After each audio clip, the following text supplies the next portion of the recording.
కర్ణుడి యొక్క రథచక్రం భూమిలో దిగబడిపోవడం మొదలుపెట్టింది. అవతల సరిగ్గా నిలబడడానికి లేదు. భార్గవాస్త్రమా జ్ఞాపకానికి రావట్లేదు. అర్జునుడా బాణ పరంపర కురిపించేస్తున్నాడు. రథమా కదలదు.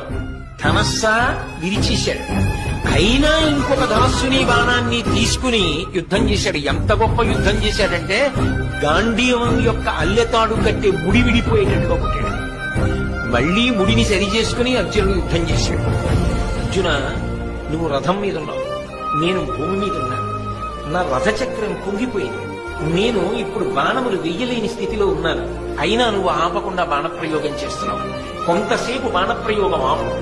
నీకో గోవిందుడికో భయపడి నేను ఈ మాట చెప్పట్లేదు, ధర్మం చెప్పాలి కాబట్టి చెప్తున్నాను అంటే కృష్ణ పరమాత్మ అన్నాడు, అబ్బా ఇప్పుడు ధర్మం జ్ఞాపకానికి వచ్చిందా? జ్ఞాపకానికి వస్తే రక్షించేది కాదు ధర్మం, అనుష్ఠిస్తే రక్షించేది. నువ్వు ఎంత ధర్మాన్ని అనుష్ఠించావు జీవితంలో? పాండవులను తక్కువ చేసి మాట్లాడినప్పుడు ఈ ధర్మం జ్ఞాపకానికి రాలా? ద్రౌపదీదేవిని అవమానించినప్పుడు ఈ ధర్మం జ్ఞాపకానికి రాలా? అదే పనిగా అర్జునుడిని చిన్నతనం చేసి మాట్లాడినప్పుడు ఈ ధర్మం జ్ఞాపకానికి రాలా? నువ్వు పాటించనిది ధర్మం. నీకు అక్కడికి రమ్మంటే ఎక్కడి నుంచి వస్తుంది?